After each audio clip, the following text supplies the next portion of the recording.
The dream vacation is a concept that most of us are familiar with, especially after COVID. We've all entertained the idea of that one special trip. Sometimes going so far as to plan a vacation that would realistically cost a full year of salary in some cases. And that's a lot of fun.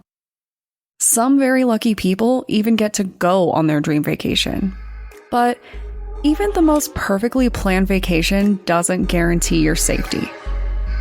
Sometimes your dream vacation ends up being the last thing that you ever do.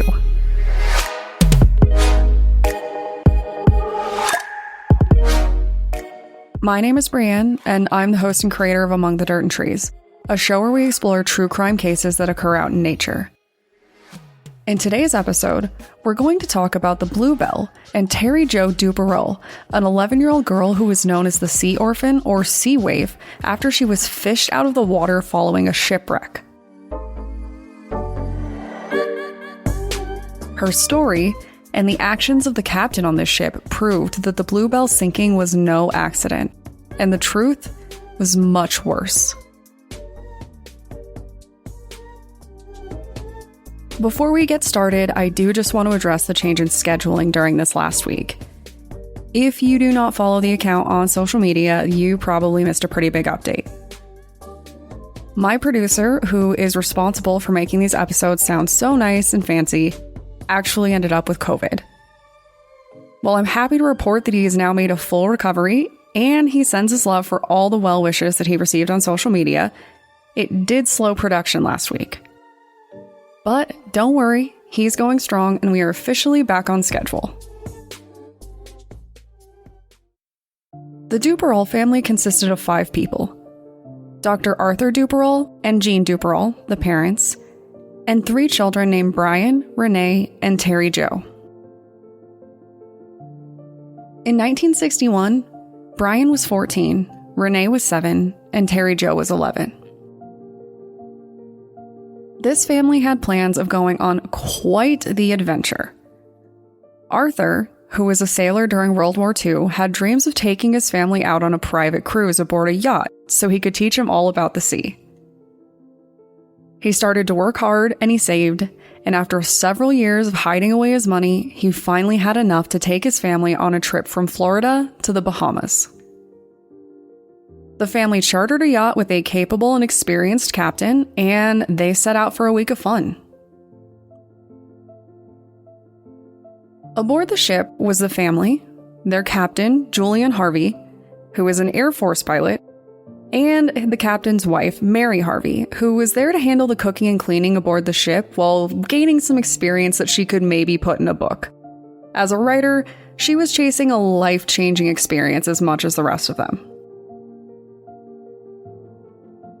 Everything was going as planned, but after a few days, the yacht sank, and this is where the story gets pretty shady.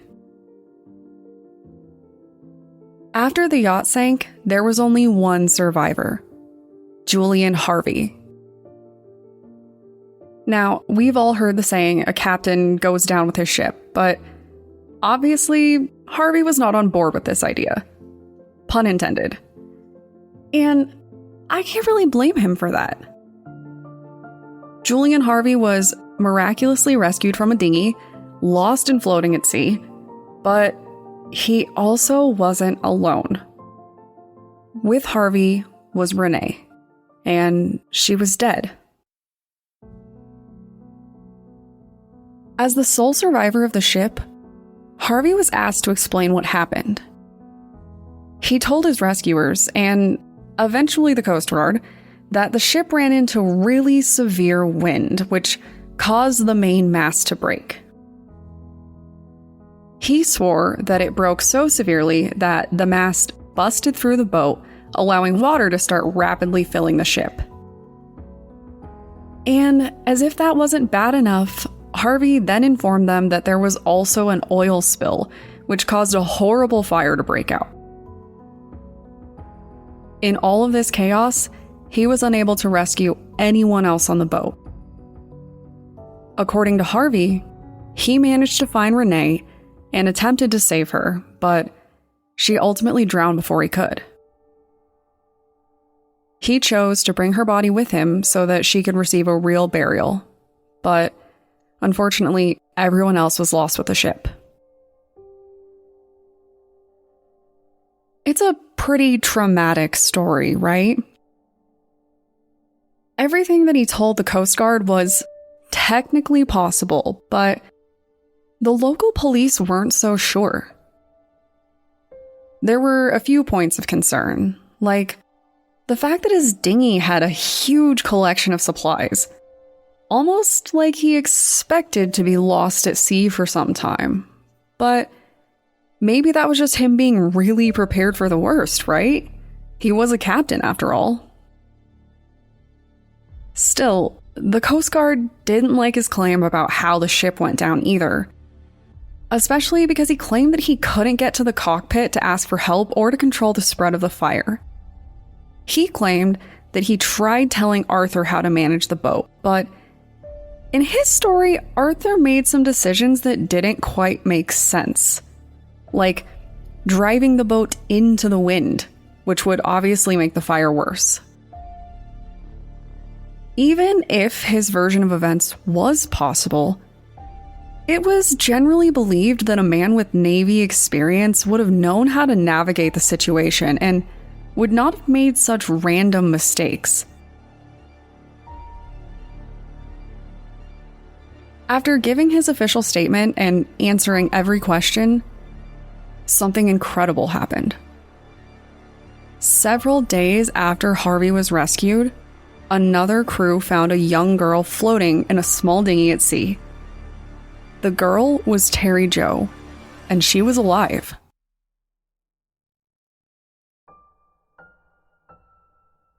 I think that we can all agree that after everything that he had been through, Harvey was certainly owed some good news, and he received it immediately with this announcement. Learning that Terry Jo also survived was a statement that should have filled him with joy, no matter how bittersweet. I know if I was captaining a ship and everyone on board died, I would be really happy to learn that one of the kids made it out.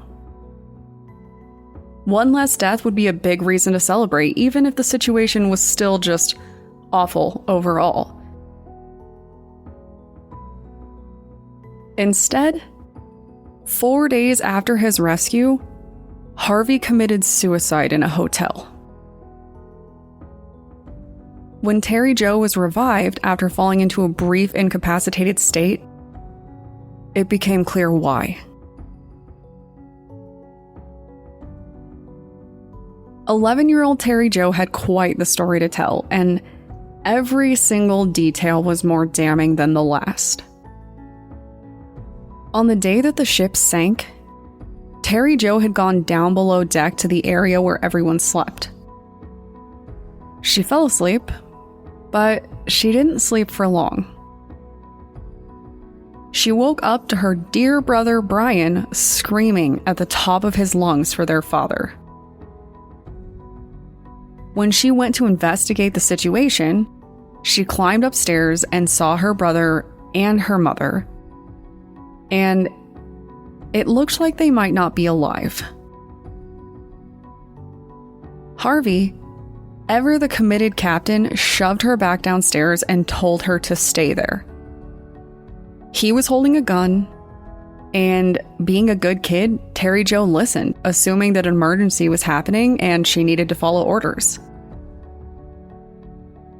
At least, she stayed there until her cabin began to fill with water.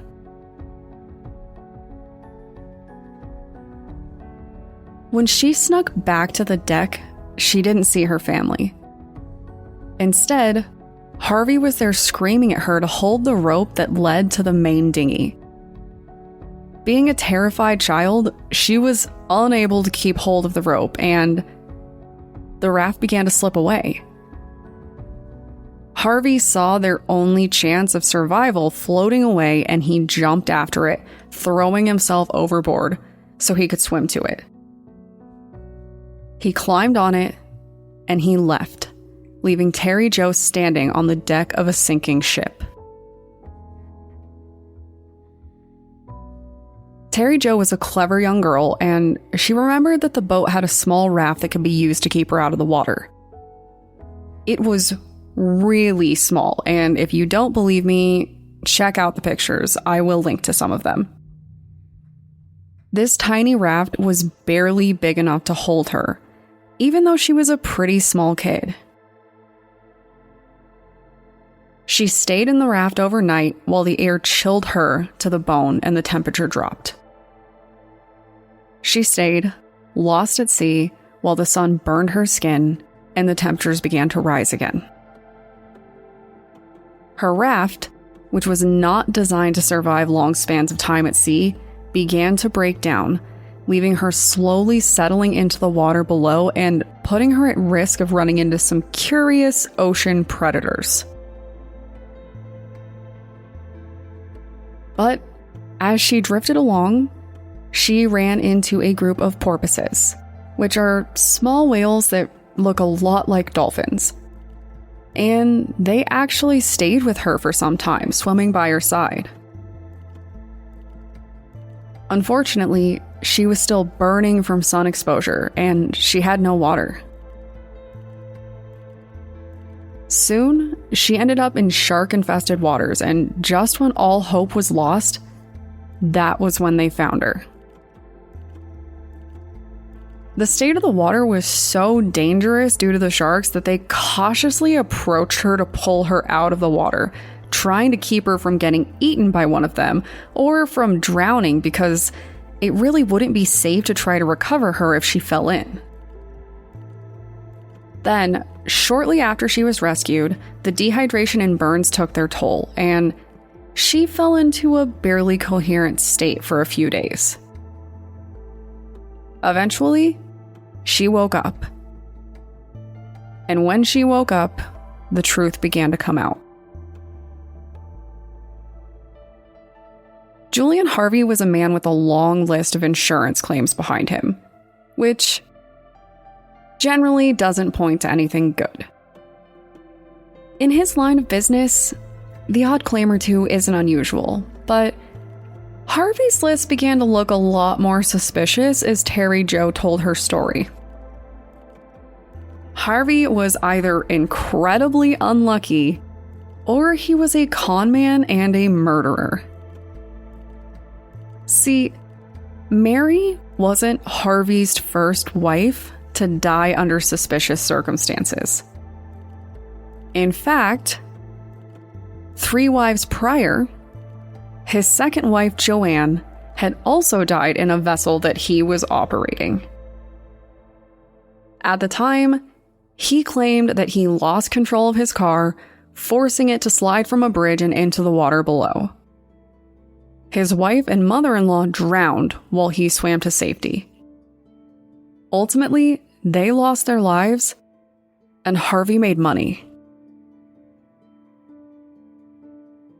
As if that's not shady enough, the Bluebelle wasn't even the first ship that he sank. And yes, he made money from that too. So it became clear pretty quickly that Harvey had plans to murder his wife.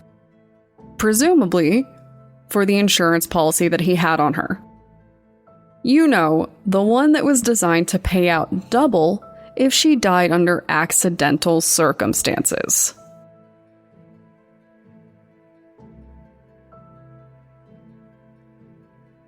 When Harvey died, he left a long suicide note behind. But even in doing that, he did not explain why he did it. Of course, that didn't stop investigators from theorizing, and they believed that the case was a murder gone wrong. The local police thought that he planned to dispose of his wife at sea, and that he probably got caught while he was sending her overboard. One theory suggests that he made a plan to use the family he was with as witnesses, that they would be able to confirm that she just disappeared and no one would know what happened. But maybe something went wrong. Maybe Brian saw Harvey trying to dispose of her body and called for help. Maybe Harvey knew that he was caught and decided that he needed to dispose of the entire family. And maybe, after killing everyone else, he trusted that the sea and the sinking boat would take care of Terry Jo for him because he underestimated the resiliency of a young girl. But the truth is, we will never know exactly what happened. Was Harvey just trying to kill his wife, and did the family catch him doing it? Or was it always his plan to kill everyone on board and return home to claim the insurance money? Was this family just a group of people that he felt were dispensable? Did he think that it would be less suspicious than if he went out with Mary alone? We just don't know. And we never will. What we do know is that Terry Jo Duperrault survived. We know that she changed her name, got married, had some kids, and moved on with her life. Eventually, she wrote a memoir with some help from a psychologist. It's called Alone, Orphaned in the Sea. We know that when faced with impossible tragedy, a young and resilient girl grew up to be a strong and determined woman. She fought to survive her circumstances, as impossible as they were, and it worked. I know I'm not alone when I say that it's always so refreshing to see a case where someone makes it out in the end, even if it's only one person when others were lost. The amount of strength that Terry Jo showed in every step of this tragedy and every moment beyond it is something that we can all learn from. In fact, she's given us a lot of tools. She has done interviews, given talks, she has her book. There's plenty of stuff for me to link to, so if you are more interested in this amazing woman and her story, definitely check it out. But all the same, let's all exercise caution while on vacations. You really never know who is standing right next to you. If you want to talk about shipwrecks, amazing survivors, or how incredibly cool sharks are, you can connect with me on Twitter or Instagram using the tag @DatPod. If you love my show and want to hear it without any ads, head over to my Patreon at patreon.com/like and inscribe. And hey, don't be shy about leaving a review either, okay? Stay safe, guys.